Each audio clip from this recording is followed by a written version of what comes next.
Alrighty, righty. Hello, hello, hello. So today we are going to be covering the three biggest mistakes that I find beginners make. I'll even hide it for the moment, but we're going to go over the three biggest mistakes that beginners make. In fact, I probably should make it so that I can make these pop up. Let's do that while we're here.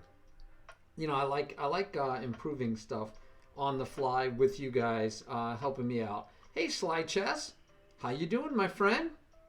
You're my first chatter today, and I know that you're out there visiting the Chill Comment. I was going to give him a quick shout out, but I like to wait till some more people show up, right, so that they can all see it, and don't want to waste a shout out for just me.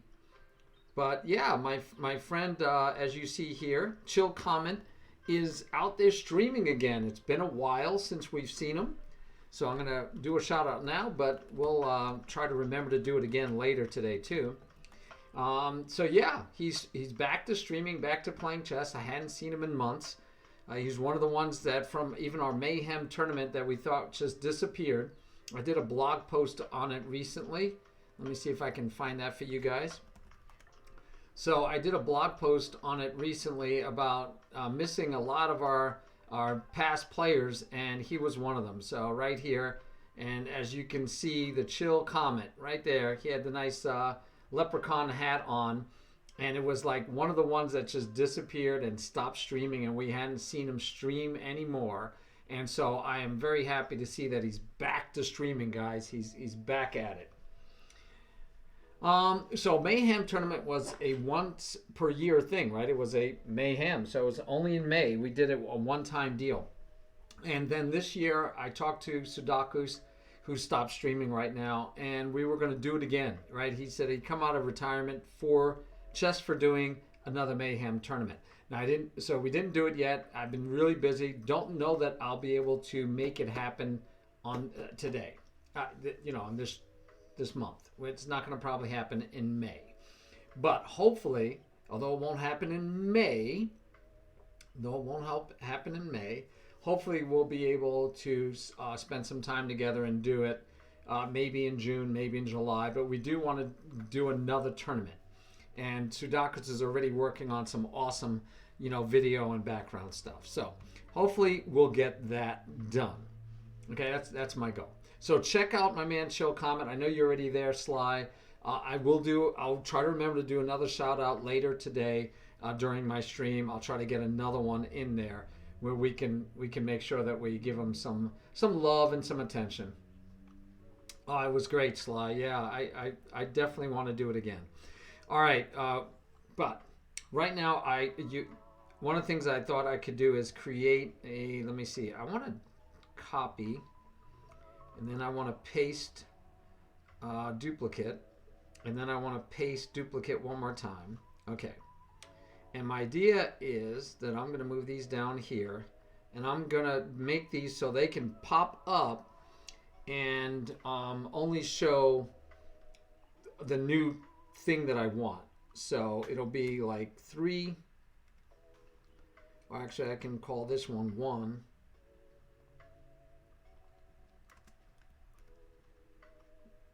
Notes 1, notes 2, and notes 3. And I'm going to make these pop up as they are needed versus just all sitting there at the same time. That's my idea. So notes 1, let me go modify that. You guys can't see it, and that's the idea. You're not supposed to, so that I don't ruin the surprise. Notes 2, I will modify that one. And yep, I think this will work nicely. I like doing good presentations, and I like working with presentations, so I think this will work. I do need to move that down to the second row, and then I just have to do the third one, and then we'll get started, right? We'll get right to it, guys. All right, that'll be the third one, and that one needs to be moved down to about the third spot. And I'll adjust it, and then that'll be there forever. All right, so what I'm going to talk about today, we're going to do a short lecture, maybe do some games, maybe review some games. We can review some of of people that are hearers games, whatever you guys want to do. But I want to talk about the 3 biggest mistakes that beginners make, especially beginners. And hopefully we could discuss some ways to avoid from making those mistakes, right? I mean, what good is it to talk about mistakes if we're not going to figure out how to help you avoid making those mistakes? I mean, that should be our goal. And it is mine. It's definitely my goal. All right. So the number one biggest mistake I find is that we still give away free candy. We give it away and we don't take it when it's offered. And this is by far the number one problem in my estimation, in my observance, in my experience. This is the number one problem for beginners, hands down, free candy. So we can look at any game you guys like. I'm going to look at one of my students' games here. I'm supposed to analyze this game with him later. I have not yet. He gives it to me in a study. So one of the things that you can do if you want help from me is you take a game, you put it into a Lee Chess study. It could be a chess.com game. Put it in a Lee Chess study, and then you analyze the game on your own. Don't use the computer. Write copious notes. So I'm going to just show you a hint here. See, here's these copious notes. So you should write out the notes of what you're thinking, how you think it went, where you think your mistakes are, why you made certain moves. I want to know what you're thinking. And you can also add in questions like, I don't know what to do here. I was wondering if this was a good move. And feel free to check the computer for what it says about it, but I need you to do your own analysis first. Then what I do is I will add to your notes. You give me edit rights. I will add to your notes. I will answer your questions, and I will ask questions. So I thought we'd just grab this game to talk about the 3 mistakes of beginners. Now, my student may not even qualify as a beginner anymore. He is 1800 in this time, and I believe he was playing a correspondence game. Yeah, looks like a correspondence game. And in this correspondence game, he is now 1800 correspondence. Now, the question I've debated before, is that a beginner still, right? Is 1800 Lee Chess correspondence a beginner? Good question.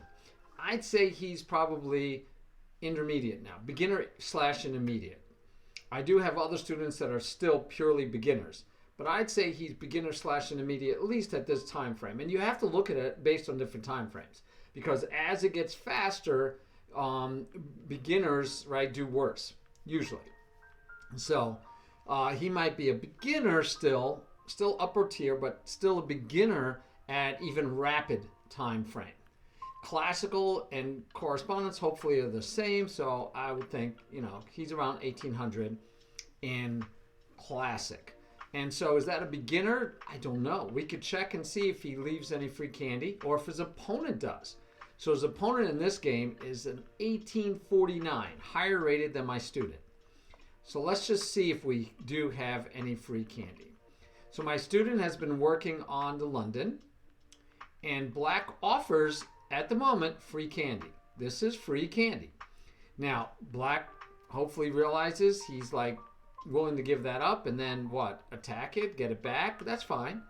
But he has to realize, right? Black has to realize just a really simple, obvious thing, that this pawn is undefended and now it's under attack. All right, so my student takes the pawn. And I tell you guys all the time, when in doubt, take free candy. If someone offers you free candy, when in doubt, take it. Learn from it. If it's a gambit and it's a good gambit and you get into trouble because you took it, you're going to go and analyze and learn from it. But over the board, don't trust that your opponent knows what they're doing. Take the free candy. All right. So he is immediately looking to get back the free candy. But what's wrong with this? Nothing in general. Nothing in general is wrong with it. But in a specific sense, something is wrong with it is the fact that his queen is out early, right? Just a basic tenet, but not the one we're looking at for beginners' biggest mistakes. Beginners' biggest mistakes is free candy. All right, so he does not take. Why doesn't he take? He probably doesn't take because if he takes here, white could take back. And if you trade, I still got a free pawn. I'm still getting free candy. So instead, black says, I'll defend the pawn, therefore not allowing you to take this next move. He's still planning on taking. And when you take back, he can't, right? Because it'll be 2 against 2. I mean, pretty straightforward, pretty simple. All right. So right now, this is free candy. And this is not free candy anymore.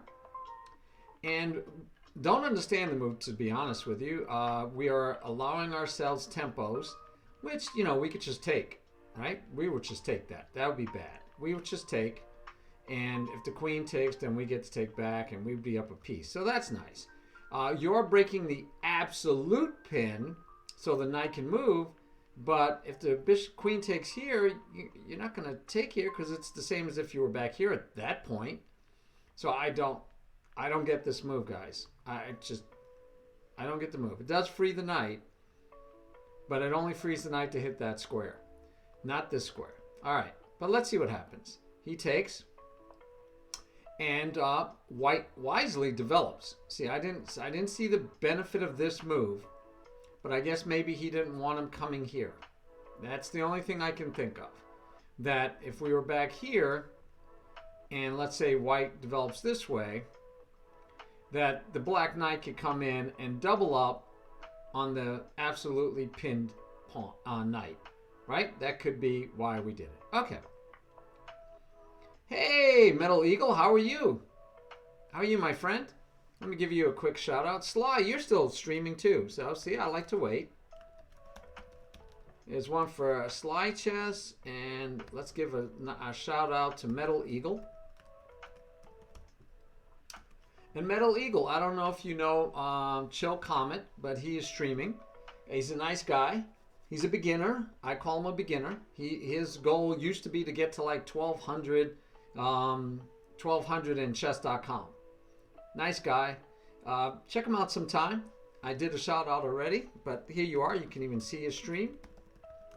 And he's got a cool name. So, kind of like you, Metal. You got a cool name too. Metal Eagle. I like it. All right. I am doing well today. All right. So, we continue on. Now, we have no issues so far. Still can't go here. You know, that move. This move, interestingly enough, seems to be very useful to keeping that knight out. Yeah, I'm not crazy about this move. Why? We're not developing pieces, but we're only looking for free candy right now, guys. And there is no free candy, except now we are threatening this 3 times. Hey, cross-coded. That's right. Where's my free candy? Give me some free candy. So this pawn is only protected twice, and we are now attacking it 3 times. So white, this is probably a great example of what we're going to be going over today. The 3 biggest mistakes, the 3 big mistakes beginners make, and hopefully how to avoid them. White is making an obvious threat that I have now 3 pieces attacking that pawn. I want to win that pawn. So black says, I'll defend that pawn. Right? I mean, this is pretty straightforward. Black defends the pawn. White says, I'm going to go crazy here and offer you a pawn because then I get checkmate. This is beautiful, right? Is this free candy? Yes, it's attacked twice. It is attacked twice, defended once. Can I take that free candy? I could take it with the knight, but then white will take back with the knight. And then what? If you take with the pawn, it's checkmate. So obviously checkmate is a whole lot better than winning free candy. But so I like this move. It's an aggressive move. It's an in-your-face move. It's a, hey, either you take and lose the game. I can push and attack free candy. I can take, and guess what? I still win free candy. Because why? Now I've just added a 4th attacker, guys. So I know for most of you guys, I know for Metal Eagle, right? Slide crosscode. This is simple stuff. But if you're going to then turn around and teach some beginners, this is important. Because beginners don't see this. So this is really good. Really well done by my student. I like that he notices that he had His defender had 3 pieces protecting. He's added a 4th piece. I have no clue if he saw that this is checkmate, but I know he saw that he attacked with a 4th piece. So now he has 4 pieces attacking. I'm going to hope he actually saw the checkmate on top of it. Oh, okay, cross-coded. I don't know if you're pulling my leg or not. All right. So what's going on here? What's going on here, guys? So he's attacking. It's defended. But tactically, oh, okay, cool, cross-coded. Tactically, the problem, because I love helping beginners. I love helping beginners, cross-coded, so I'm so glad you're here. So, but we just gave up a fork, right? 2 pieces could be attacked by at the same time, and that pawn would be protected twice. This just loses free candy if white takes advantage of the free candy. It's free candy, no ifs, ands, or buts. It's free candy, guys. We could go a step further. We could take with the bishop. This is calculating now. You have to, now you have to calculate. If you take with the bishop, if the queen takes back, you still get this fork, and it's still protected by the knight, and you win a knight still. So here you're going to win a knight or a bishop, right?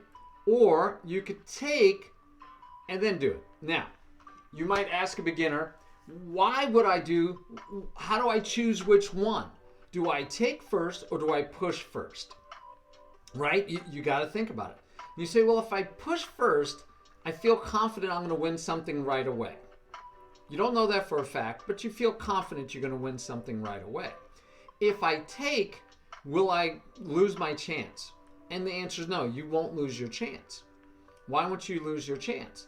Because if you take here, black can't even take a move to put the knight here to try to threaten stuff, which doesn't work, but he can't even take that time because the queen is under attack. He can't castle. The queen is under attack, plus he can't legally castle. So taking the bishop, and the way I like to think of this is, taking the bishop is a forcing move.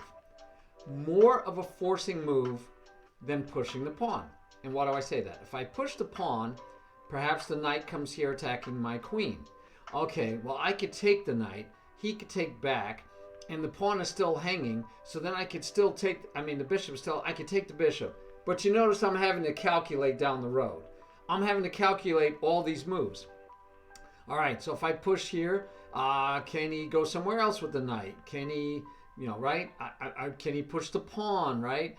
I'm thinking about all these other possibilities, while if I take with the bishop, really, he only has one good move, taking me back. If he doesn't take me back, I've got what I wanted, and I'm happy. If he does almost anything else but take me back, if the queen doesn't leave, I take the queen.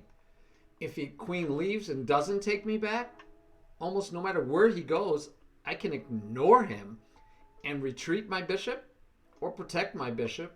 I can do whatever I want. So the bishop takes bishop is a more forcing move. Now, I've not looked at, and you guys know I don't use the computer much. If I looked at the computer may say that here is a better move. But if I'm teaching a beginner, okay, I want him to make the forcing moves that he knows are good versus maybe a more complicated move that he'd have to calculate. If I were playing this game, yes, especially in a correspondence game, yes, I would go ahead and analyze both of these. I'd analyze both. I'd also look at what happens if I say check. Because, right? You check for checks. Checks, captures, and attacks. I'm going to check on that check also. I'm going to look at all of those possibilities if I'm playing. If I'm teaching a beginner, I'm going to be like, this is the most forcing move. This move is good. The check is playable. But then that's not forcing. He's going to develop more pieces. And we'll talk about that in a minute. So from a beginner, I would want him to take the bishop because it's a more forcing move. And forcing moves are easier to calculate and easier to think through. So I am extremely happy. So far, I'm extremely happy because my student did exactly that. Now, we do have to be careful, and we're going to use the same game and talk about the second biggest mistake in a second. But, so, black has to take back. Now what do we have? We still have the pin, still forcing free candy, right? And if he tries to counterattack on the knight, that loses because we take a queen. So, of course, this works. Okay. Yeah, I don't like the check either, Cross-Coded. I'm glad you don't like it because and we'll talk about it, it's an error that most people make. So this bishop rarely will protect this king. Knights hanging around do good at protecting the king after you've castled. Bishops, not as much. So I would not put it here because I might trade off that bishop and lose a chance to protect the king. This is another reason I don't want you to throw that check in. But right now, the major reason is it's forcing. Black has to react to the check, but he has multiple things he could do that we don't want to get into. And here's an example of why, right? If white were to go here and black were to go here, you lost your fork. You've lost your fork. So instead of playing the forcing move and getting the fork, if we do this check in between, we think, oh, we're going to throw a check in. It's a bad idea because now the knight gets out of the fork that was coming. So we lose our fork. And yes, free development. That's a good way to think of it. We got free candy. We got free development. Thank you, Sly. We're going to get into that, like I said, in a moment. So again, white playing excellent. And now white is threatening to win free candy. Now, let's talk about that for a second. Even if this pawn could be taken back right away, which it can't, but obviously if the queen goes here, then it could take back, we still consider this free candy that we're threatening to win because the queen is worth 10 and the pawn is worth 1.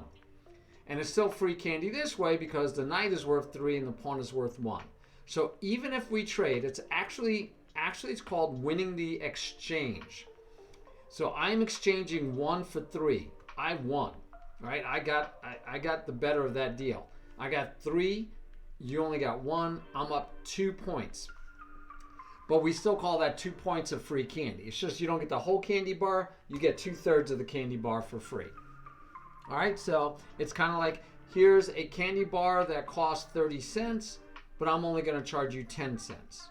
So you're still getting free candy, but it's not totally free. Okay, just for clarity's sake. For clarity's sake. All right. So the queen decides to attack a pawn. Maybe not here. Well, maybe he's attacking the pawn. That's all he's attacking.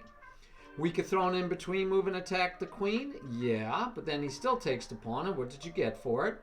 But again, timing, tempo are all important. And we want to take advantage of the free candy because that's free candy. And we don't want that free candy to slip away. And if we attacked here, that knight could come here. That knight could come here threatening my queen. And if I take, you take, I could take back. I still win the knight, right? Yes, I do. But again, for a beginner, do I want to let him have to deal with complications? Oh, I love it, Evis. I love it. Yes, we're doing well today. All right, let's say my student did really well, took, and we get a take. And now this is like, I don't know if this might be the first move I don't like, but it's not bad. But I would have liked to see my student develop. He still has a bishop and he hasn't castle.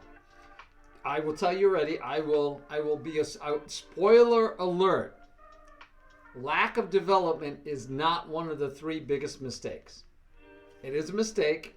It's not one of the 3 biggest. It would be up there, but it's not one of the 3 biggest. So white is now, every time a player moves, you have to think about what changed. And what changed for white is that knight is now attacking these 6 squares. 6 squares because he's near the edge, but these 6 squares. And remembering that knights get stronger as they move up the board all the way up to the 6th rank, but not past it. So the 6th rank and the 3rd rank, This is our box that we want to play in for our knights to be the strongest. And the more we put them towards the center of that box, the better. And so this isn't towards the center, but it's still good. And why is it good? Attacks here for a check and winning a rook. Even if he castles, you still come here and win the rook because the rook has no escape squares. You can't get the rook out. So even if black castles, you still win a rook for a knight. Free candy. All right, it does expose the pawn, but so what? He already had this pawn. So there's a pawn to be lost. Yeah, I like it, right? He's attacking here. How does black stop you? Black can't go here to cover the square because the knight would take you. The black can't go here to cover the square. The queen or the knight would take you. So the black has no way to protect this square except this knight move. So already it could make you feel good because you're like, hey, he's down to one way to stop me from coming and getting him. Will he find it, right? Can he find that one square? Meantime, if he does find that square, this pawn can't chase me away. Only this bishop can. I have moves like here with my knight to block the queen from seeing the pawn, protecting the knight. I could just play the queen here, but then I don't like losing that pawn, to be honest with you. I could throw in a check. Why? King can't castle. King can come here, but the king can never castle. And then after that check, I can either take the bishop, which I don't like because it helps the rook come over and attack, but I could just bring it back. I could say, okay, we'll make believe I didn't do anything because now you can't castle and your king is centered. I could be really aggressive and even come here, but then the queen would just take me off and life would not be good, guys. All right, moving along. Your biggest mistake is not thinking about moves enough. Well, we'll talk about that cross-coded because that might come up. All right, so black made the only move he could make, and we know it is a correspondence game, so I would expect him to find it. Here's where it gets tough for white. What does white do? Does white say, I'm going to stop you from castling? By the way, his only good move is here, which means you get to win this pawn. Right? We didn't even go that far. So here, you win this pawn. That's a free pawn. And if you go here and he moves here, you get this check and checkmate next move. Checkmate next move because he only has one choice. And if he goes here on this check, you get the pawn and you get the fork, so you win the rook. So this check, if you're looking for checks, cross-coded, we talked about it previous lessons. What do? Every move, look for checks, captures, and attacks. And here's a check with an attack. And it's a winning attack. So white is already winning this game handily. Will he find that move? He does, guys. He does. He found the move. So we're happy campers. My student is dominating this game. Black now has to decide 1, 2, or 3. This is a mate in 2. Check, mate. And here he loses the rook. And so here's the least bad of all the moves. He loses a pawn. This check would not be good because he would just end up taking me off. Don't want to give away free candy. Right? All right. So let's see what we do. He steps into a checkmate. Does my student find it? My student found it, guys. Outstanding game. Overall, outstanding game by my student. I've got to let him know. I'm sure he is proud of this game. He should be proud of this game. All right, let's talk about the second biggest problem. But by the way, if we note, thank you, Evis. We should note that it's all started with giving away free candy and then white piling up on more free candy. Now, this move, I lamented when he did it, but it has so much hope, right? I mean, you can't go here. You lose a knight if you go here. So it looks bad because you're still pinned, but it's a queen pinning you, not a bishop. If this were a bishop, this would be bad, pretty much outright. But it's not. It's a queen. So we get, and white develops. Now white has 3 minor pieces developed, and black has only 1 minor piece developed. They both have queens. White is ahead 2 pieces of development where black, right, we're behind. So what do? You continue to pile up on this point. If you didn't know what else to do, if you didn't know how to play this game, right here is a great example of you pile up on the piece. He's just piling up, making this free candy, pressure. Your opponent has to deal with the free candy. If he goes here, he still loses, we said. He loses the knight if he takes back because it's checkmate. So you have a checkmate threat. By the way, you still have the exact same checkmate threat. If he goes here, you still have checkmate. So right here, think about it. I have 1, 2, 3. My opponent has 1, 2, 3. Can I get another piece to attack that pawn? And genius level play here by my student. He can get another piece on that pawn, and he does. And he smacks him over the head with it. By the way, this attacking this pawn doesn't matter. There's no fear. I still have a queen. We still have a queen protecting it, so you're still going to lose that pawn. We're going to win this pawn now. How do you stop from losing that pawn? You push it, it can be taken. If you can't get another defender on it, right? Uh-oh, okay, cross-coded. So, right, beautiful play. This is a mistake. It allows a fork, straight out tactical error, but we're going to take first, clear up the board and make it as simple. And so it was all predicated on the threat of winning a pawn, guys. The threat of winning a pawn is what was the push that ended up winning this game. All right, let's go to the second most, the biggest problem I find from beginners. The second most common problem I find with beginners, biggest mistakes that they make, is reactionary thinking.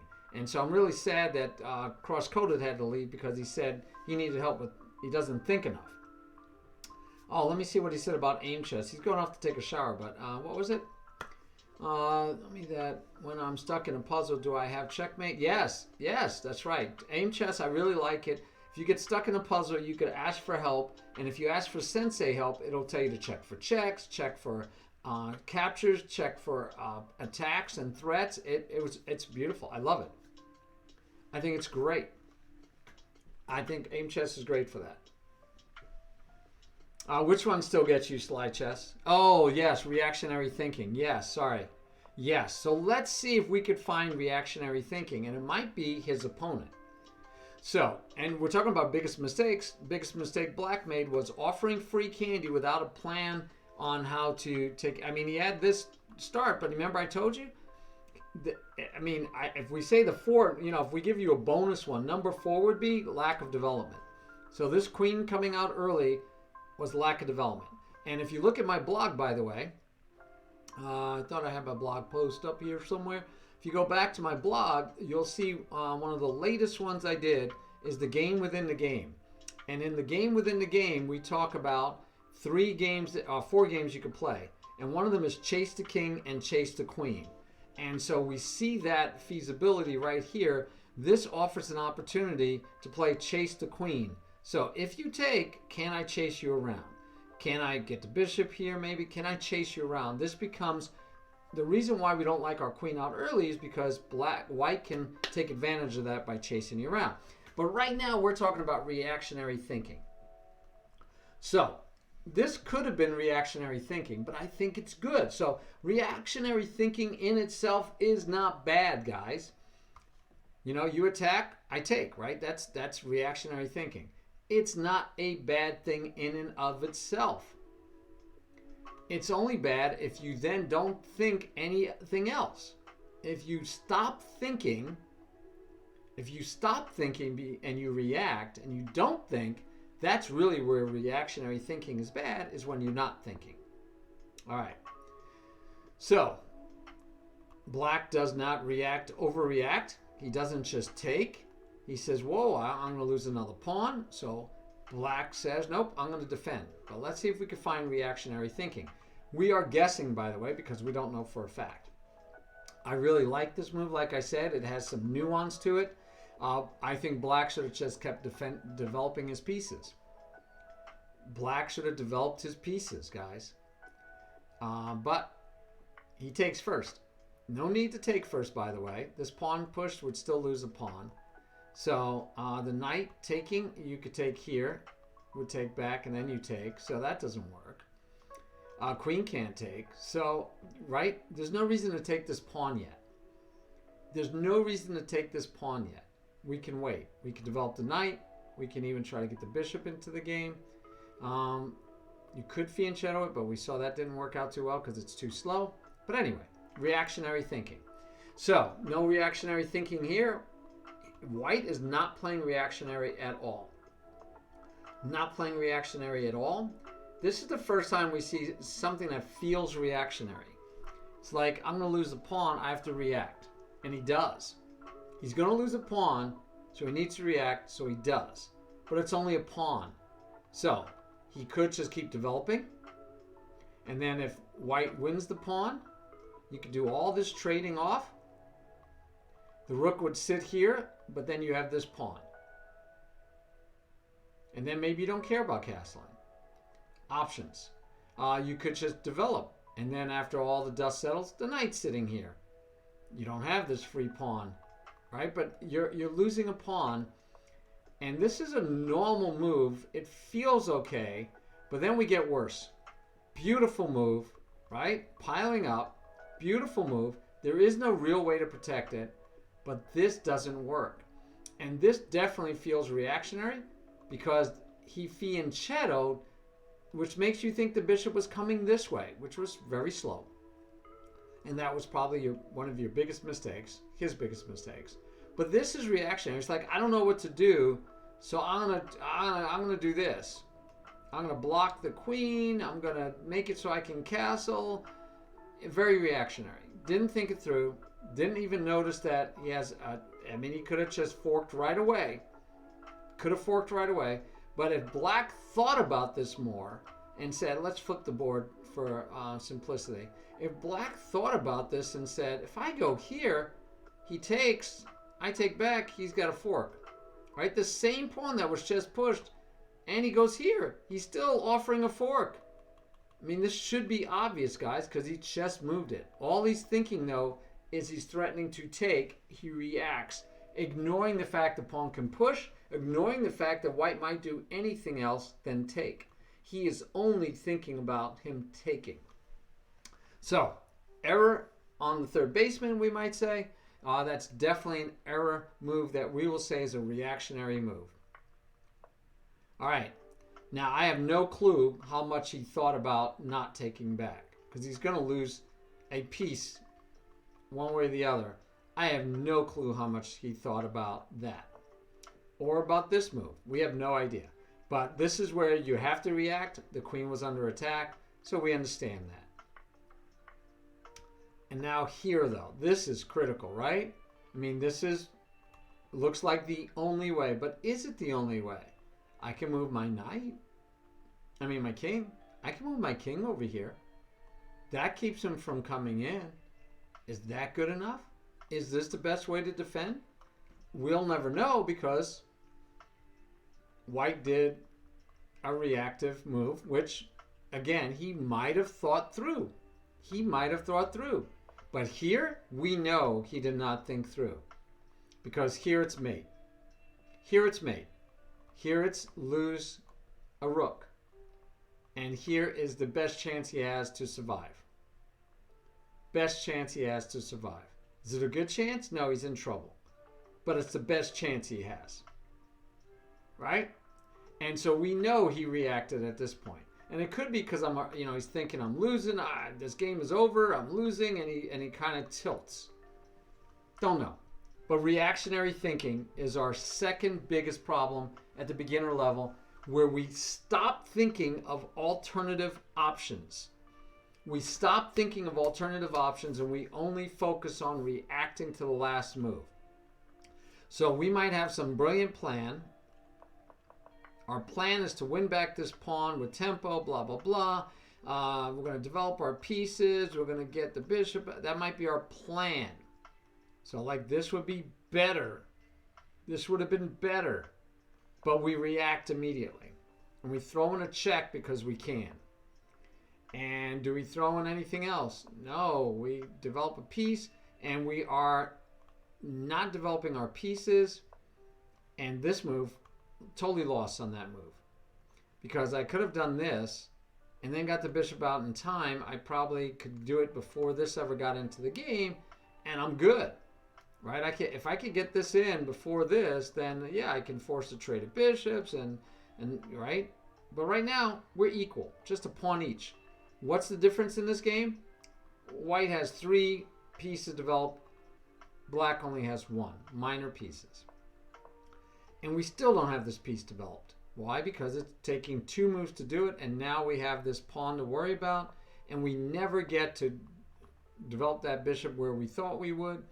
And white trades off a developed piece for a newly developed piece. Why? Because we're going to win material. We got free candy coming.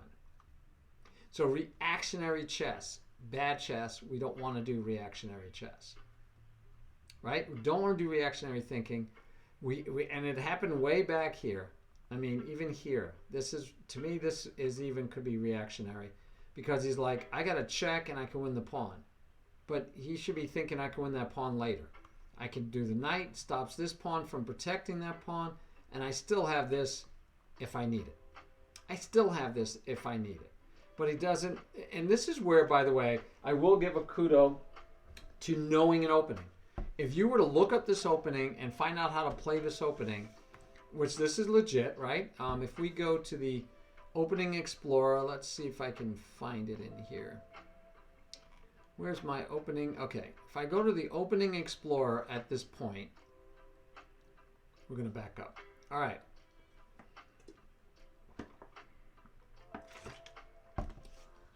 Let's say we're going to go with the take.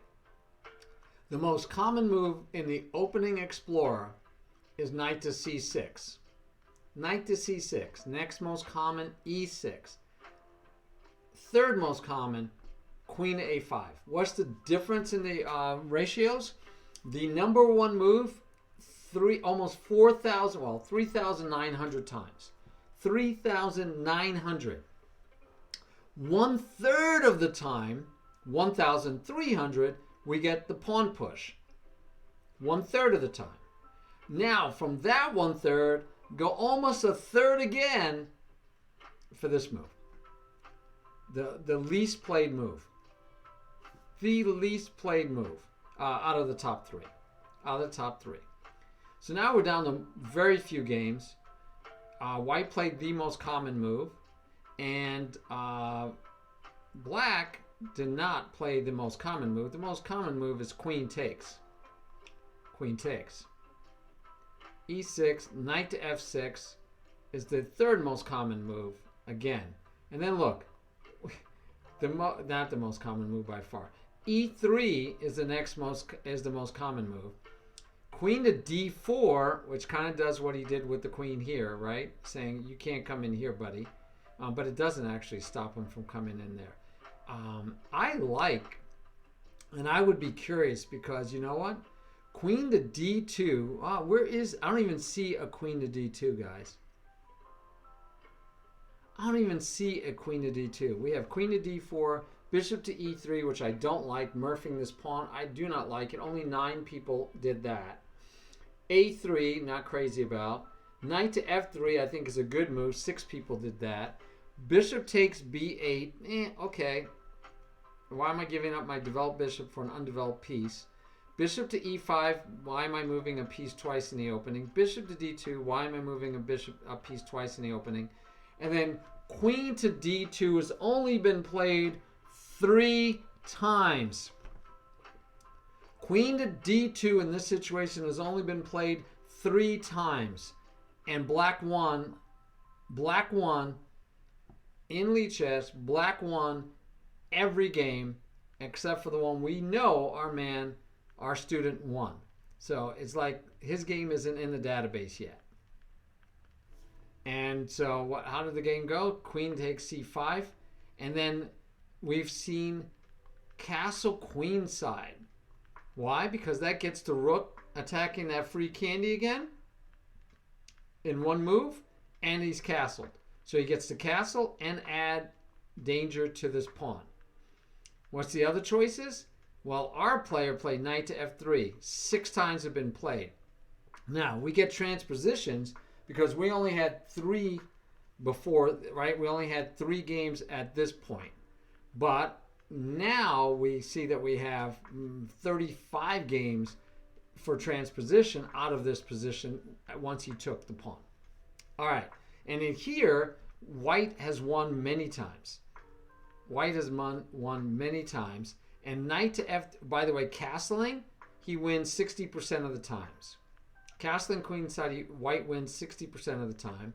And with knight to f3, which is what we did, or our student did, he wins 33% of the time. All right.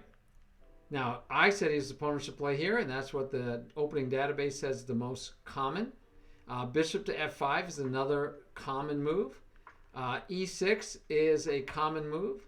Knight to e4, I don't know why they would play that. You just take, right? Oh, because it's not mate over here. It's not mate yet. Not mate yet. So he could throw this in, and he could lose that. I would think, though, let me just see out of curiosity. If he plays knight to here, you could take here, right? No, you can't. All right, queen would get in. All right, I was wondering why. Because the queen would get in. All right, but we do have just take. Pawn takes back.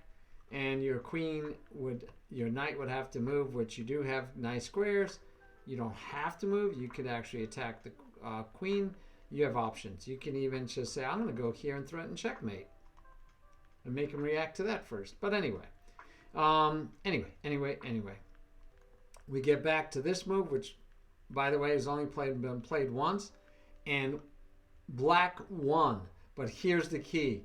White in this game, the one game that was played by 1878 versus an 1864 rapid game, the only move that we have is that he played e3. He missed this beautiful e4 move. Beautiful e4 move. But anyway, so as far as the opening goes, if we go back to here, this move c5 has been played 99,000 times. It's been played a lot, guys. And taking has been played a lot. But then what do you do after that, right? So my point is that he could go and learn the opening. He might need to learn the opening. All right, last of the biggest mistakes. I don't think you guys would guess it. You might. Is helping others. And by others, I mean your opponents. Helping your opponents improve their position, improve their game, is the third biggest mistake I find with beginners. I told you bonus would be number 4, lack of development. But helping your opponents improve their position is a gigantic mistake that I see. Let's try his second game. No idea what, I've not looked at this game, so I have no idea what we'll find. It may or may not have good examples of the 3 biggest mistakes. Again, we said for beginners. I didn't see too much of helping others in that game. Let's see.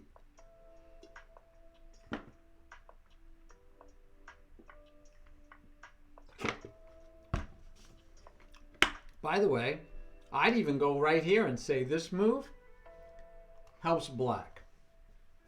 How does this move help black? How does this move help black at all? Well, with this move, black declares the Caro-Kann. The Caro-Kann has this move coming next. So of all the moves white could make, what move could he make to encourage this move? What move could white make to encourage black to play the move he wants to play? I don't know if there's a better choice to encourage black to play the move in the opening, the correct move. Attacks the center, places a center pawn, threatening to trade a wing pawn for a center pawn. Yeah, yeah. So now we're forking both.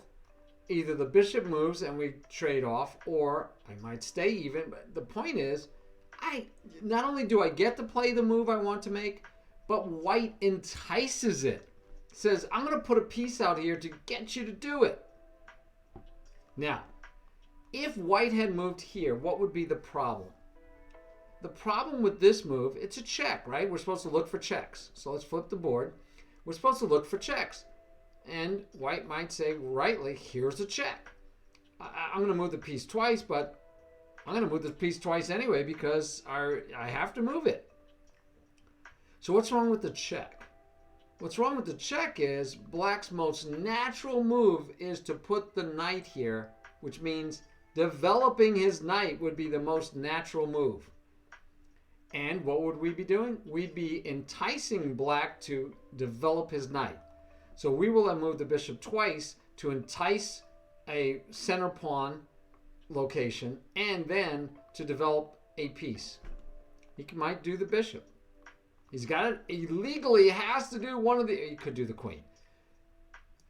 Logically and legally, he's going to either do the bishop or the knight. If he wants to trade off the bishop, he'll do the bishop. If he wants to keep his bishop, he'll do the knight. How does that help white? It will actually encourage black's development. So, this move, not bad compared to this move, compared to this move. But I will see beginners do this all the time. Throw in a check, be able to say check. Why? I'm going to develop a piece. I'm going to help you, black, develop a piece. And after this move, I think a lot of times they'll even take helping the pawn move towards the center, bolstering this strong center where we're missing a center pawn. Okay? So I think you find that happens more than you'd expect. All right. Black develops a piece. So far, so good. No free candy, by the way. We're still checking for free candy. Checking for free candy. And now, knowing your opening. The bishop belongs here in the Caro-Kann. Knowing your opening, the bishop, this French bishop we call it. This is a bad bishop in a second. In fact, we make it a bad bishop right now. So this bishop is now bad. When I had the opportunity, if I know my opening, the Caro-Kann says get that bishop out of the way so that I don't have this bad bishop. So black does not make the move that he should make per the opening that he decided to play. Now, does that help? Is that helping his opponent? Yeah, it is helping his opponent. Not as obviously as some other things like this bishop move was, but he is still helping his opponent. How? He is voluntarily making his bishop bad and making his bad bishop be behind his pawn chain. So white might have said, wow, I just dodged a bullet. That bishop is going to do nothing for a long time. Good. I can just develop. And he does. So black helped white in his move.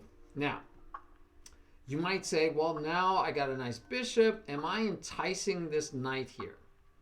Am I encouraging that knight to plop in here? And if he takes here. And is that good or bad for black? That's a nuanced one. I don't think it's a mistake. I don't think it's helping white improve his position by putting him here. But it is kind of encouraging him to possibly block that bishop's angles. Possibly. And you just have to decide how you want it to play it. If white is planning to put the knight there and put the pawn here and build up that way, then yeah, this actually doesn't stop him. But again, in many openings, French defense included, the bishop goes here to have some life, and a lot of times we'll end up way back here. So I have no problem with it. I don't believe this is actually helping his opponent. Okay, we get a pin. We love pins. We love alignment, right? So we haven't talked about alignment. That would be a tactic. If I were to say, what are the top, and maybe I should do that. I'll make a note. Top 3 tactics to teach beginners. Okay, maybe we'll do that next week. So if these are the top 3 mistakes, the top 3 tactics to teach beginners would, first of all, they'd almost all be based on the same thing, alignment. So this is really good. We get a pin, we get alignment, and black doesn't normally want to do things. He could do this check, but he doesn't want to normally leave this. He doesn't want, I'm sorry. Whoa, what was that? Don't do that. I don't like when you do that. Yeah, that was not, delete that. All right, so black doesn't want to entice the doubled pawns, weakening of the king side, blah, blah, blah, blah, blah. This side is weak already. We don't have 3 unmoved pawns. We wouldn't have 3 unmoved pawns. So in general, we don't want to do that. We could throw in the check. Why? Because any one of these moves, although they are helping black, this would help black, this would help, white. This would help white, this would help white, this would help white, this would help white. But this check might have a good enough purpose because then my knight is free. I can then come here, coming backwards to attack the bishop. I don't have to worry about the double pawns, and I'll be able to castle. And if the bishop comes back to bother my queen, then I could just step back 1, and you no longer have the pin, and so it's all good. So this would be an okay in-between move, finding a check. Remember we said checks. It would help white a little bit, but it also will help black to free this up. Let's see what he does. All right, so he protects the knight. So I'm not going to get double pawns, and he still doesn't have to move his queen, so that's fine. Notice this bishop, though, is not a happy bishop. Notice that bishop is not a happy bishop. So, do I like this move? Yeah, no. I like it because it protects the knight, but it didn't go to his best square, and this bishop is still, got no scope. So, would I have liked this better? Don't know. We're getting very tactical. We're not developing. We have less pieces out on the board, and we'd be bringing our queen out early.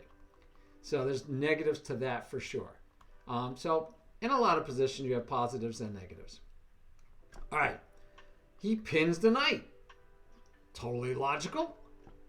Right now, the knight is no longer protecting the knight, and therefore we still have the threat that we had before that, I could take this knight and you can't take back. You're going to have to take with the queen now. But you could, right? Always could. All right.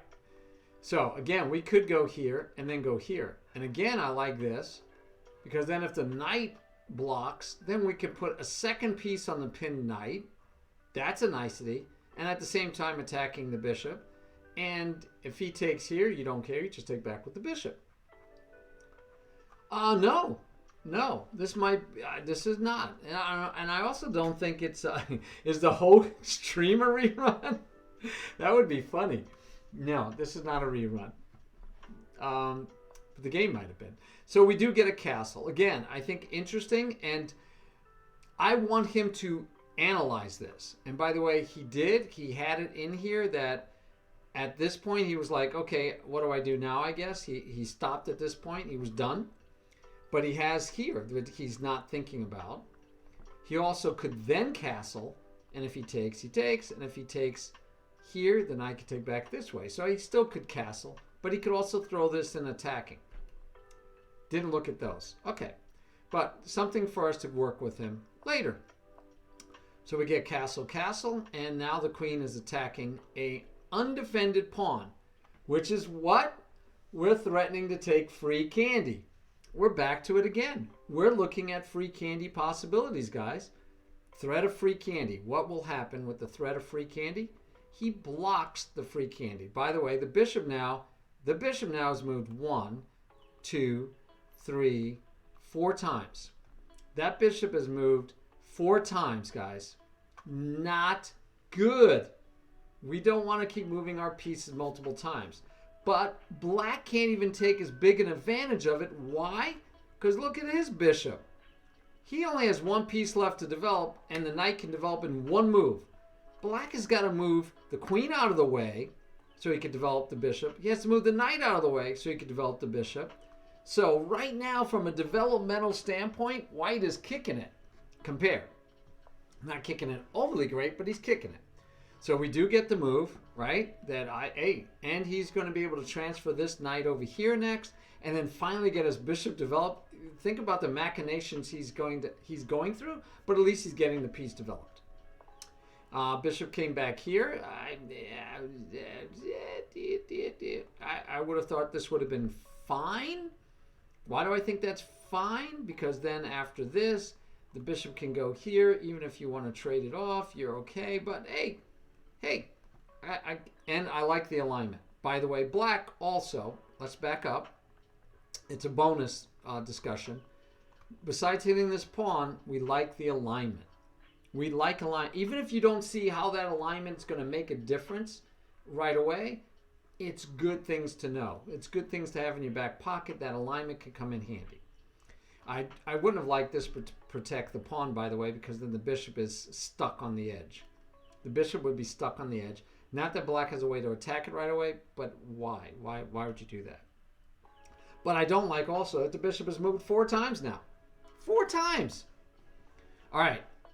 So we get the alignment, and this I don't get at all. What in the world was that move, guys? Let's look at that move. Because I don't think it was reactionary. I think it's poor play. So, I think we're going to need to change this. And we're going to have to go with it. All right, we're going to change it. 4 biggest mistakes. Maybe we'll end up with 5 at the end of the day. But right now, I'm going to go with 4 biggest mistakes. And I'm going to copy this, and I'm going to paste it. Oops, let's just paste it. And we're going to call this 4. I mean, we might have 4 biggest mistakes, 5 biggest mistakes, because I can't help but do this one. This one's killing me. Because that's bad form, guys. Okay, I actually don't want to move that one. I want to move this one. This is going to be 4, and that's 3. All right, so 3 is there, and we're going to take 4, and we're going to make it 4. And we're going to call it development. It's lack of development, but that's the mistake. All right. And why do I say that? Why is that important? If you look at the board right now, this move ignores the development of the bishop, of this knight. This knight is not well developed. This bishop is stuck, not developed. The rooks can't talk. And we're launching an attack. And we're launching an attack that if I take here as white, we get a discovered attack here, and we attack the bishop. So that you pretty much better put your bishop here. This is free candy, guys.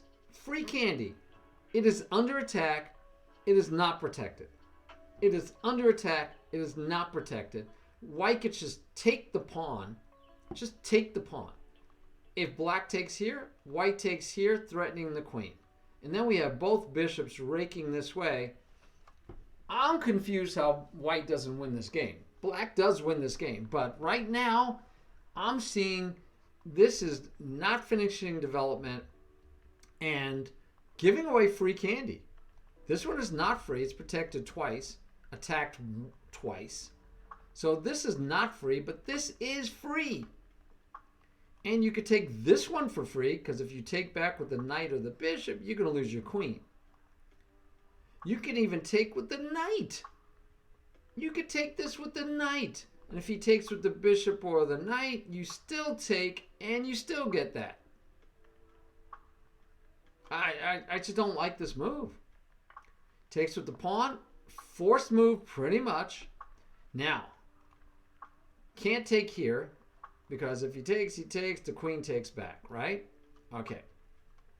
So we almost have to take here.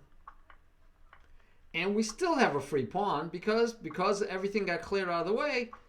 There's still 2 pieces attacking the pawn, guys. This one is protected. It's attacked. You got a free pawn right here. Does he take it? He does. Now, it is important to know which piece to take with. But I'm happy if a beginner knows to take the free candy. That's a first step, guys. We're talking about beginners. Intermediate would be, yeah, do you want the free candy and what do you take it with? All right, that would be where you'd say, which one do I use? I like the queen. Why? Attacks the knight, and it's a forcing kind of move. It's like, hey, you could take my queen, but you got to make up your mind because you don't have a lot of choices. So imagine if he took with the queen, which my student did not analyze, but I'm going to throw it on the board. If he takes with the queen, what does black do? His queen is under attack. It's protected, but and the knight is under attack. He can't move the knight here to protect the knight. It's going to be a goner. So what does he do? What does black do here? This is a good question. That knight is under attack. The bishop is unprotected. Granted, we still have white still has a knight to develop. This move doesn't work, right? We could just take the queen. Knight takes back, and then we take the knight. So no fears of discovered attack or pinning. Yeah, but you could just take it too. It's pinned, but so what? Queen is protected. I don't get it, guys. So this move, to me, would be a winning move for white. But the way he did it, he attacks the knight, granted. Still can't take the pawn, granted. Yeah, so it still looks good. It still looks good, but there's not the forcing nature of attacking two pieces at the same time. He's only attacking the one piece, and the knight has to find a home, probably, I would assume. Let's see. Nope, he decides to protect the knight and attack the pawn again. Okay. But it's a pawn, guys. All right. So we could go back. We could go back, right? Let's see what white does. White decides to trade off and develop his rook. Now, he still has only one piece left to develop. He has one piece left to develop. Black cannot go to the best square. Black can go here or here. And he still hasn't gotten this bishop developed. Okay, why white wouldn't go here and keep the queen alive for activity, right? Why restrict the queen's activity? I don't understand this. See, this is the kind of moves we don't always understand when our opponent makes, that he has two choices. Best square for the knight, second best square for the knight, worst square for the knight. And he chooses the second best square for the knight, blocking his queen's activity. So now he only has, this was probably the square he would go to anyway. If he went here, and let's say he brought the rook over, actually he doesn't have to move yet at all, because if the knight moves, the rook is hanging. So yeah, again, I like the knight here. By the way, looking towards the end game, white is up. White is up 2 pawns. White is up 2 pawns. All he has to do is play solid. This is kind of solid. Not as good as I'd like. And black is trying to get that bishop developed. Queen to c2 here after queen takes. Is anyone here? Hey, formally, what do you mean? Is anyone here? I hope so. But what do you mean? Still queen to c2 after q takes. Only candy eaters. Yeah. So backing up. Now what now? Still queen to c2 after queen takes what? After queen takes what? I don't know what you mean. I mean, yeah, I don't know what you mean. Okay, well, let's go. Okay, so yeah, I'm not crazy about this move. Why? Well, at least it gives the bishop a home, but yeah, it's and this I have no clue. See, these kind of moves, white is up 2 pawns. He's trading pawns. He shouldn't be trading pawns. He should be trading off the pieces. Should be trading off the pieces. He's trading a pawn. Now he's got 2 against 1 still for the endgame. Plus he has this extra pawn. But now that bishop went from being undeveloped with nothing to do to being out here feeling better. And again, the knight would have been better here. But see the difference now. We talked about it. It's number 3 up there, helping others. Not a great move, guys. Not a great move. White has time, right? White has time. I don't like the knight because I want to put the queen here to attack and defend and all that, but then this pawn would fall. So I don't like it. I don't like it. I actually like this better. If I was going to do something, maybe that. I want to get the queen into the game, and right now I'm not allowed to get the queen into the game because of this move. I really don't like that move, obviously. But this move helps white. I mean, it helps black. It helps black develop. And black says, no. I'm not going to take and I'll help you get your knight here and then maybe here. I'm not going to help you. I'm not going to help you improve your knight. Instead, I'm going to hope you help me improve my bishop. Make sense? I'm going to hope you help me improve my bishop. So come at me. Now, what would I have liked to see different? Maybe the rook here. Develop the rook. I like that. If he takes, you still take with the knight and you're still threatening to get here. If he doesn't take, then you're even threatening to push. But instead, white takes and says, please, black, please, after you, please make your bishop better. You're down 2 pawns. Please, don't let me stop you from improving your pieces. All right. We're attacking a pawn that's protected many times, but we're also attacking a bishop. The bishop is an undefended piece. Therefore, if you attack an undefended piece, you are shooting to attack free. You're trying to make free candy, right? After queen to d5. Oh, on the queen to d5 option? Yeah, but the bishop was holding queen to c2. Yeah, that was a long time ago. But the bishop was still here then. If we did queen to d5, taking on d5, instead of the bishop taking, the queen would have attacked both of these. The queen is attacking here, but the bishop was protecting it. Anyway, so in a sense, white is attacking one free candy, granted, free candy, and now the rook is begged to come over and protect and create alignment.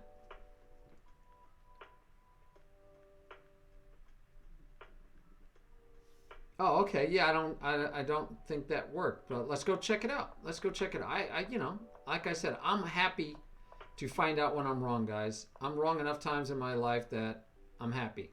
So I said here, I'm saying the queen can't take here.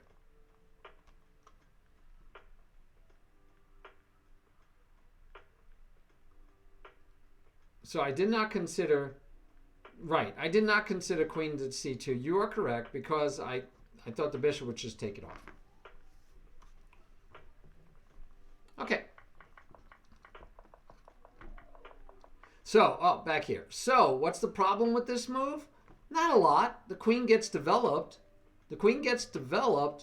But this knight is still not in his best square.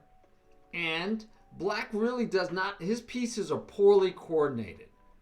These pieces are not well coordinated. Look at this knight, doesn't have much scope. Only here. Could maybe go here eventually. So this knight is poorly developed. The bishop has no coordination with the queen. Not too much anyway. There's an open file to fight for. And what does white decide to do? White does not fight for the open file, which I would have preferred. Instead of fighting for the open file, white attacks the bishop, a one-move attack. And that one, no problem formally. I miss stuff all the time, so that's why I'm happy to go back. But he attacks and encourages black to improve his rook. He improves his rook by protecting the bishop, alignment with the queen. This was offered by white. White said, please improve your pieces. Please improve your pieces. Now, here's not a bad move, right? We get a double attack. We get an attack on the queen and on the bishop. By the way, he could have done this move. This would have made more sense to do it this move, because white wants to trade off pieces. If white had just switched the order and went here first, he's going to get to trade off the bishop, right? The queen's going to have to move, probably the same square he goes to try to protect the bishop. And then he could have just taken the bishop. The knight would have taken, the queen would have taken back. And then the knight could have went here. So imagine the same position. Imagine the same position, right? We're here. So imagine we take, doesn't have anything better, and now we're back to the same position, but the bishop is gone and my bad knight is gone. I'm feeling better about, well, I guess I'm not feeling better about that though. Yeah, that I'm not feeling better about, and we do have a double attack here. I don't like dropping anything, and that's free candy. Oh, it's not even free candy. We can do it. We could do it. Because if he takes here, he drops the knight. Yeah, we could do it. All right. So, yeah. Sometimes what feels right is right. So, black says, okay, I have no choice. White forces me into this. By the way, undefended piece, undefended piece. Free candy, not free candy, protected twice. So, now white has to make a decision because he's going to lose free candy. So instead, of course, he takes the queen. Bishop takes back. And now look at our beautiful knights. I'm being sarcastic. Those knights are not beautiful. We've got a pawn we're hitting. The bishop is fine. The knight still doesn't have a good square. But we're not there yet, guys. And so, I don't even know if these are good moves anymore because black now, although he's down 2 pawns still, and we've traded off pieces, white has been kind of reacting. And so now we still have a pass pawn, but it's an isolated pawn at the same time. And here, what do we do with isolated pawns? It would have been really nice if black had went here. Blockade the isolated pawn, hit this square. That would have been primo move in my mind. That would have been probably a really good move. But we still block this. Attack here twice. Okay. By the way, if I was white, I would have played this. I would have been a bad move, but I would have played that bad move. Yeah, that would have been a bad move because the rook or the pawn would have just taken for free. Don't ask me what I'm thinking. Don't ask, but if I was playing a speed game, I would have played that as a speed game. Yeah, that would have been a bad move. Bad speed moves. All right, attacks the knight. Knight decides to leave. Where does the knight go? To the rim. Knight could have come to the center and not gone to the rim, but then he would drop the pawn. Right? We had a nice X-ray attack, so the knight is stuck on the rim. We make luft. Always like luft. Always like luft. Gotta make luft for yourself. But he's also finding ways to just harass white. And we see that I think what's going to happen is the hatred of the knight, right? That was nice, right? Pawn is pinned. Absolutely pinned, so we can attack. And interesting, no, not bad, right? Okay, and we're still threatening to push. How did white lose this game? White didn't. No, white lost this game. I'm still curious. I mean, right now, white is still up. Now white's up 3 pawns. White is up 3 pawns. Can we say back rank mate? I gotta believe somehow we're gonna see a back rank mate. And we get checks, we get checkmate. We get a back rank mate. So did black play stellar? No. Was black losing? Yes.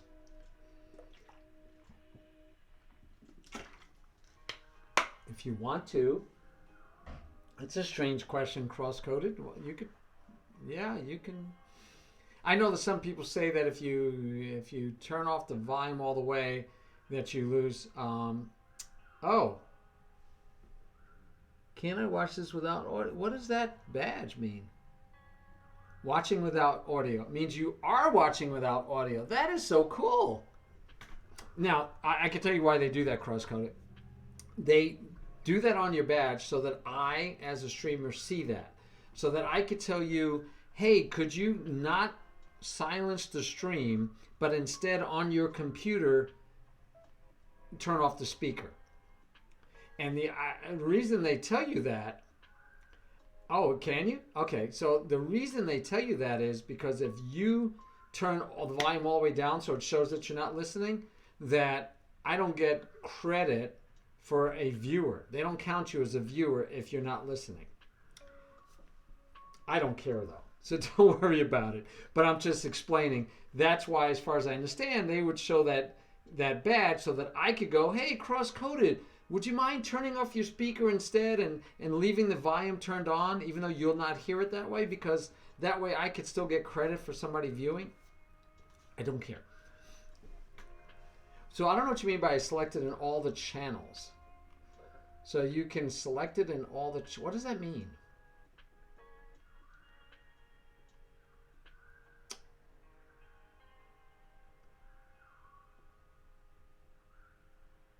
No, TK, no. No.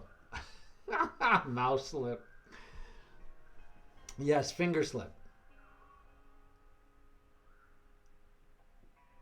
Oh, really? You could change your badge just by clicking it?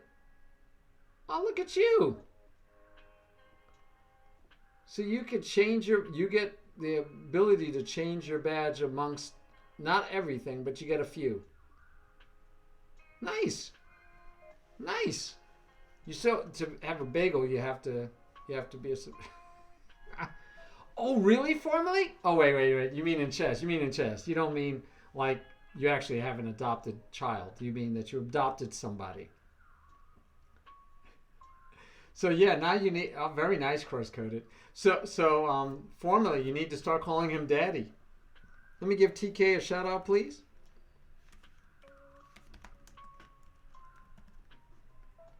Yes, TK, we got to give you a shout out. Did I already get you formally, Auntie? I don't think I gave you a shout out. I don't think I remembered to give you a shout out. We'll call you the Puzzle Master. The Puzzle Master. All right, so yes, the opponent found a way to win, but let's see if it dealt with one of these, like maybe helping others, helping your opponent improve his position. Let's see if that's how he got mated or if he just missed the tactic. So, like, what does that do, right? That allowed me to say check later. That's also allowed for doubling of the rooks on the 7th. By the way, another good tactic for beginners is to look for pigs on the 7th, and white should not allow it. So white says, I'm going to just keep pushing pawns because he has no fear, guys. He has no fear, which is his downfall. This rook, look at this rook, keeps the king in check. Not in check, literally, but it keeps the king out of the game. Totally correct and totally fine. But it is totally disconnected from this rook. These rooks aren't talking at all, right? These rooks are not talking. They're not talking. This knight does nothing really but sit here, while this centralized knight is taking squares away. White could have chased the centralized knight, would have been better than leaving him. He ends up helping him get checkmated. But let's see what happens. We now have pigs on the 7th. And if we go here, we go here, we go here, that's a mate. So we're threatening a forced mate in 1, 2, 3 moves. We're threatening forced mate in 3 moves. Okay, no place this knight goes would stop you from getting mated, except for here, it would take you 4 moves. So the knight can't stop the mate threat. You can't put the rook here, that's just free candy. So where are you at, guys? I mean, it's not even free candy that way. If you went here, you go here with check. He has to step up. Oh, no, he doesn't. I guess he could put the rook back down. Oh, yeah, he could put the rook back down. So maybe if he goes here, better it's just to take and then mate in the next few moves. So instead, what does he do? He moves the rook. And he does attack. It's protected. But what he's missing is that the knight holds. Now, does black have to see all this? Absolutely not. Black does not have to see this, guys. All black has to do is just keep saying check and go, wow, I got checkmate. He can fall into the checkmate. He could have fallen into the checkmate. By the way, out of curiosity, do you think it would have been mate the other way?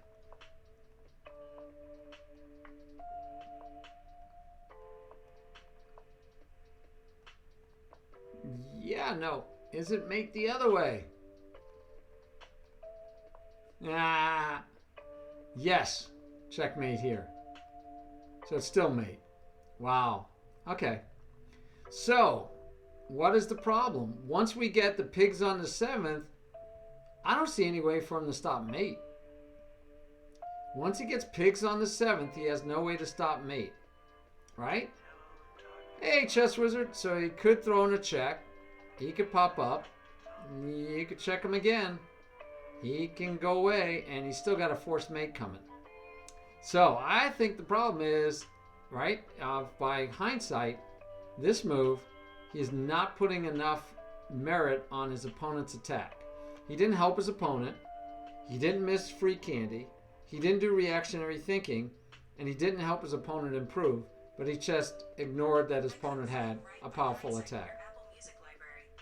So that one, this loss at this point was not white for any of the four biggest mistakes. It's not one of the 4 biggest mistakes. It's just a mistake. Okay. Hey, yo.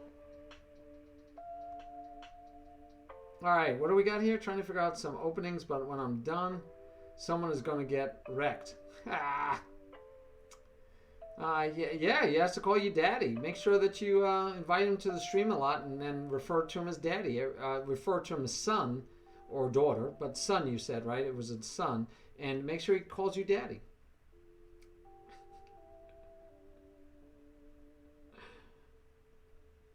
Oh, wow. Choose not watching. Okay, cool. I didn't see that one in the list of options.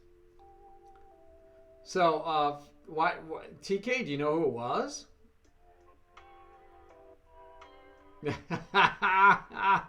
Oh, no. That's not how you talk to your dad. TK, you did not get adopted by formerly Auntie, did you? I'm gonna have a hard time. What, TK? Did you get adopted? It wasn't you, was it?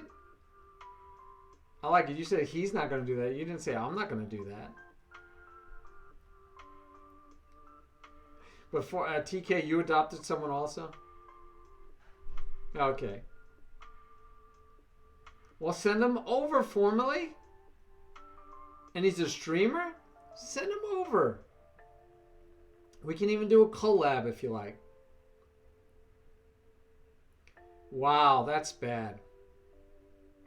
Yeah, TK, 51 adoptions? Wow. Wow. Reactive oxygen, huh? Oh, okay, I don't know him. So, Chill Comet is still on. I could try adopting Chill Comet. He probably wouldn't like that. Let's see. So let's go see this this young man that you adopted, and he was a streamer. Were you both streaming at the same time?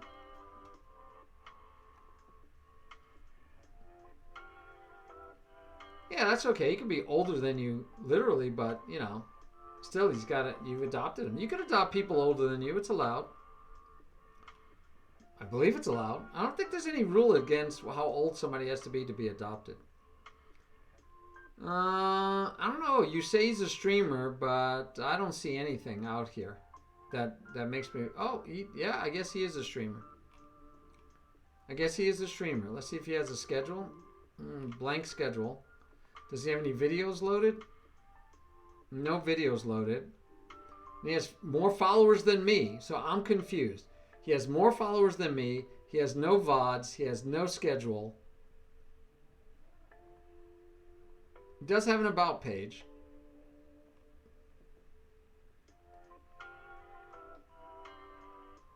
And his home is very scarce. So I don't understand how you have 572 followers and nothing else on your page. So I'm lost. Okay.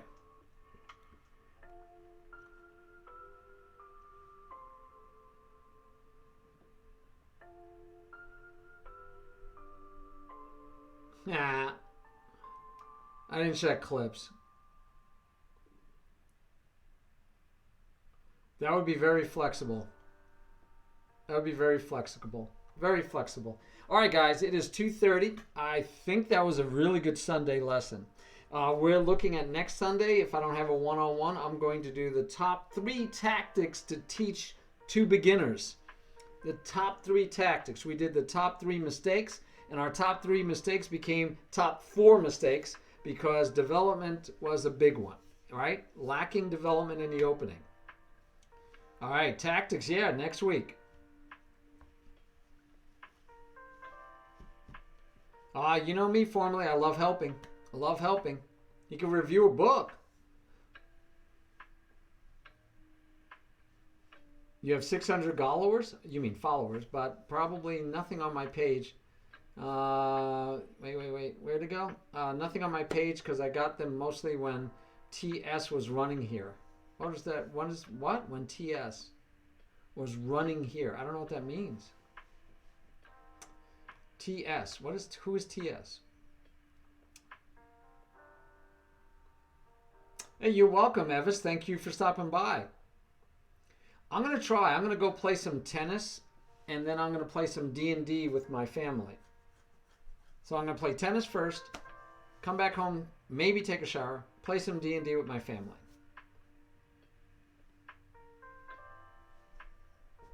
I agree. Well, tactics alone will get you very far in any place, including over the board. Tactics alone can get you pretty high. I totally agree, TK. Totally agree. Tactics is critical.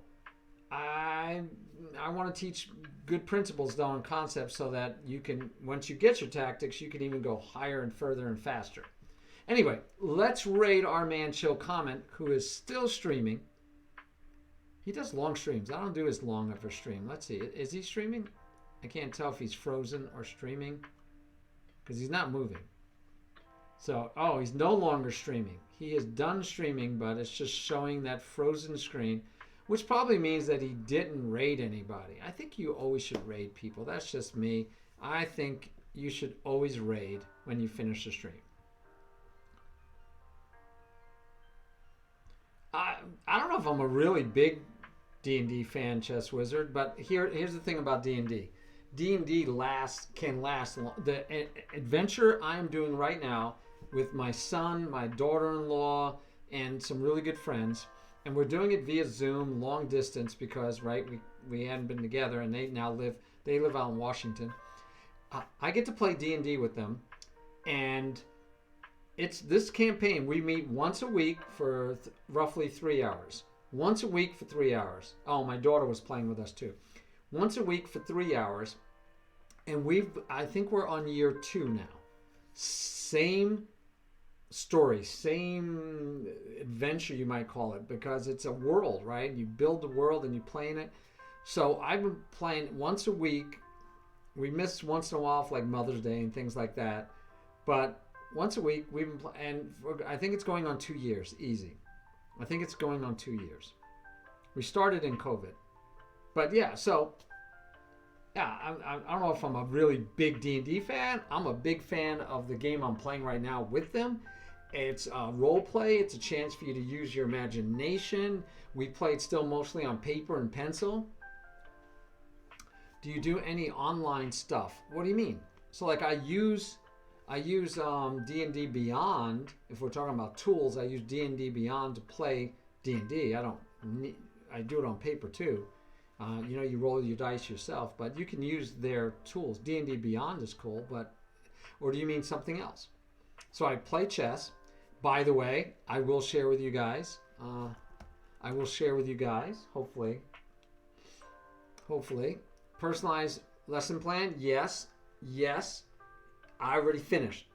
Thanks to Sudoku's for helping me out, playing me some games. I finished my weekly personalized plan. 2nd week in a row, 100% done. Boom, 2 weeks in a row. I told you I'm going to try to do it for a month or 2 months and see how it helps me getting better. Eating my own cooking. I have my students do it. Now I'm doing it.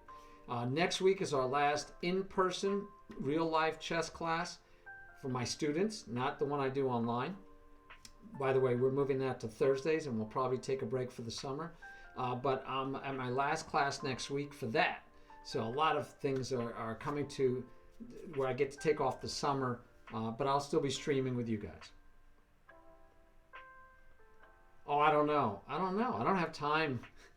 Chess Wizard, I don't have time to play with other people. We have it at our library, by the way. They actually have a teen D&D group, and they have an adult D&D group. I haven't been able to visit either one of those, mostly because they're the same nights I was teaching chess, so I didn't even get to visit. And then I don't have time to play in leagues, and sheesh, I'm busy, man. No, no. And I'm sure there are online leagues, I guess. I just... There's chess leagues I don't have time to do either.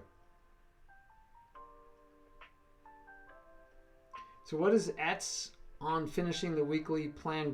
Oh, congrats. Your grats got the GR. That's your, yeah. Somebody, did you always have that problem, or somebody else saying that it takes the first letters and puts it at the end of the word? So that's grats on finishing the weekly plan. Thank you very much. I will, yes, your glitch. That's a weird glitch. Have you ever figured that's a weird glitch? But it's like your glitch. It's like your special glitch. Your special glitch. So yeah, I finished. Yay. And I don't know that I'm doing that well, but I'm going to wait and give it time. And I'm going to be patient and see if I'm going to actually analyze and see if it actually improves my game. So if I look at my profile, my rapid is back up over 2200. Classical is down a little bit. 2107. I don't know what it was. I don't know what my high was. Wow, look at that weirdness. Didn't play until this year, so yeah, my high was at one time 2123, and now I'm down to 2107. So got to see if I can get my classical back up. But yeah, my blitz is higher than it's been for a while, so not bad.